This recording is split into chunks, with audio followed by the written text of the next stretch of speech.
ఇప్పుడు చెట్లు మన పండ్లున్న చెట్లకే కదండి రాళ్ళేసేది. ఇప్పుడు రాజగోపాల్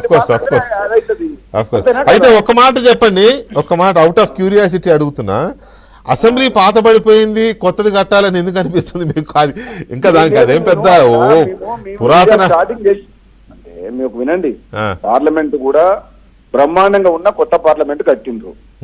ఒక విషయం, నేను అక్కడ నిలబడి మాట్లాడేటప్పుడు అంత పాత బిల్డింగ్ అదే బిల్డింగ్ ఇది హెరిటేజ్ బిల్డింగ్ గా పెట్టి సెక్రటరియట్ కట్టినప్పుడు దాని పక్కన అసెంబ్లీ కూడా కడితే పక్కన మంచి ట్యాంక్ బండ్ వ్యూ ఉంటది, బాగుంటది, హెరిటేజ్ లాగా ఒక మా ఓల్డ్ మేనేజ్మెంట్ లాగా ఉంటది ఈ సెక్రటరీ అసెంబ్లీ బిల్డింగ్. కానీ నేను ఒక న్యూ జనరేషన్ మనిషి నా కొత్త ఐడియా తోటి పార్లమెంట్ ఉంది కాబట్టి ఇక్కడ అసెంబ్లీ కూడా కొత్తగా కట్టుకున్న ఆలోచనతో చెప్పిన అంతే తప్ప ఎన్టీఆర్ ఘాట్ గురించి మీ మనసులో చెడు ఉద్దేశం లేదు. అసలు ఎన్టీఆర్ అంటే మా అందరికి అభిమానం. ఈ రోజు కూడా ఎన్టీఆర్ అంటే ఎన్టీఆరే మన సినిమా అన్న రాజకీయాలను ప్రజల్ని బాగా ప్రభావితం చేసిన వ్యక్తి ఎవరంటే మన తెలుగు రాజకీయాల్లో కరెక్ట్. అసలు అక్కడ రీజనల్ పార్టీ పెట్టి 9 months లో స్వీప్ చేసిండు ఆనాడు. అంటే ఒక ఆయన ఏం చేసినా ఒక లెజెండ్ పర్సన్. ఆయన గురించి అసలు మాట్లాడలేదు. మా తెలంగాణ కోసం కొట్లాడినాం, కేసీఆర్ వ్యతిరేకంగా పోరాటం చేసినాం. ఈ తెలంగాణని ఏ విధంగా చేయాలనుకుని నెక్స్ట్ 10 years లో ఏం చేద్దామని ఏదైతే అనుకున్నాం 10 ఏళ్ళలో కాలేదు. ఇప్పుడు మాకు అవకాశం వచ్చింది, ఆయన సెక్రటరీ కట్టిండి, మేము అసెంబ్లీ కడితే బాగుంటుంది మా కాంగ్రెస్ పార్టీ అని. Anyway thank you very much Rajagopal Reddy గారు, మీరు లైన్ లోకి వచ్చి. రాజేష్ గారు మీరు మిస్అండర్స్టాండ్ చేసుకోకండి. మీరు ఏదో హోమ్ మినిస్టర్ అని అదని అంటూ నేను ఇంతవరకు మంత్రి పదవి అడగలేదండి. పదవి కావాలంటే నేను అక్కడ బీజేపీలో ఉంటే నేషనల్ ఎగ్జిక్యూటివ్ కమిటీ మెంబర్, అక్కడ ఎంపీగా గెలిచిన వాడిని సెంట్రల్ మినిస్టర్ అయ్యేవాడిని. నేను పదవి కోసం రాలే. అప్పుడు బీజేపీలకు పోయింది కేసీఆర్ కుటుంబ పాలనకు వ్యతిరేకంగా గద్దె దింపాలని. మళ్ళా కాంగ్రెస్ లో తెలంగాణ ప్రజలందరూ కూడా కాంగ్రెస్ వైపు చూడగానే అక్కడ నాకెంతో గౌరవం ఇచ్చింది బీజేపీ పార్టీ. అయినా ఈ తెలంగాణలో కుటుంబ పాలన ఒక నియంత్ర పాలన పోవాలని మళ్ళీ కాంగ్రెస్ లోకి వచ్చి కేసీఆర్ పాలన గద్దె దింపడానికి వచ్చింది తప్పితే నాకు పదవి కావాలంటే కేసీఆర్ నాకు మంత్రి పదవి ఇస్తున్నాడు. అవును కదా, మంత్రి పదవి లేదు, ఏం లేదండి.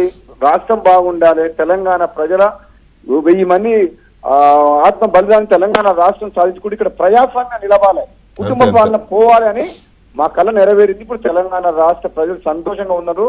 రాబోయే 5 ఏళ్ల కాలంలో ఆగమైన చిన్నాభిన్నమైన అప్పుల పాలన తెలంగాణని కాంగ్రెస్ పార్టీ మంచిగా తయారు చేస్తాం. అది మొత్తం మీద తెలంగాణ ప్రజాపాలనతో బ్రహ్మాండంగా అభివృద్ధి చేయించండి. ఇక ఇవన్నీ వస్తూనే ఉంటాయి పొలిటికల్ గా. Thank you very much.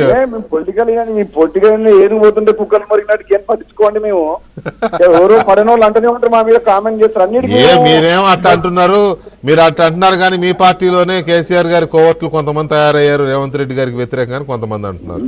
లేదండి, ఇప్పుడు కాంగ్రెస్ పార్టీ వాళ్ళకు అసలు మెయిన్ కేసీఆర్ కేటీఆర్ గారికి హరీష్ రావు గారు కానీ టీఆర్ఎస్ వాళ్ళకు ఫ్రస్ట్రేషన్ ఏంటంటే వాళ్ళు ఊహించలే సెక్రటరియట్ ప్రజాభవన్ ఇవన్నీ కట్టుకుని ఏంటంటే ఇది శాశ్వతం మాకు పవర్ అని అనుకున్నారు. మేము ఇంతమందిని కలిసి ఇప్పుడు పొంగులేరు శ్రీనివాసరెడ్డి గారు వచ్చి టీఆర్ఎస్, నేను వచ్చి మళ్ళీ బీజేపీ నుంచి అందరం కలిసి కట్టుగా పోరాటం చేసి ఐకమత్యంతో ఇక్కడ కేసీఆర్ ని గద్దె దింపినాం. అది వాళ్ళకి డైజెస్ట్ అయితే లేదు. ఫ్రస్ట్రేషన్ లో 1 year లోపల చూడండి, 1 year లో ఎన్ని ఇబ్బందులు పెడుతున్నారు, ఎంత ధర్నాలు చేస్తారు. మాట్లాడుతుంటే మేము విన్నాం గంటలు, కానీ వాళ్ళకి ఓపిక లేదు చూడండి. రాజకీయ ప్రత్యర్థులుగా ఉంటాయి. మీరైతే వాళ్ళకు మీ ఖాళీ ఎక్కడిని పట్టుకోవడానికి మీ పని మీరు చేయండి. చెప్పండి. ఇగో బీఆర్ఎస్ పార్టీ ఎప్పుడైతే తెలంగాణ అనే పదం తీసి భారత రాష్ట్ర సమితి పెట్టిందో అప్పుడే కథం అయిపోయింది. రాబోయే రోజులు వస్తే ప్రజలు ఏమన్నా బీజేపీ ఏమైనా పికప్ అవుతుంది కానీ బీఆర్ఎస్ మాత్రం తిరస్కరించడానికి రాదు. లోకల్ బాడీ జిహెచ్ఎంసీ ఎక్కడ కూడా బీఆర్ఎస్ పార్టీ రాదు. అందులో అది బీఆర్ఎస్ పార్టీ ఫ్యూచర్ ఎలా ఉండబోతోంది, కాంగ్రెస్ పార్టీ ఫ్యూచర్ ఎలా ఉండబోతుంది అనేది మన ఇద్దరం ఇంకో డిబేట్ ప్లాన్ చేద్దాం. రాజగోపాల్ రెడ్డి గారు, thank you sir, thank you very much. Yeah అది తీవ్రంగా ఖండిస్తున్నానని లాస్ట్లో చెప్పారు. అది మా వాళ్ళు ఆడియో డౌన్ చేశారు.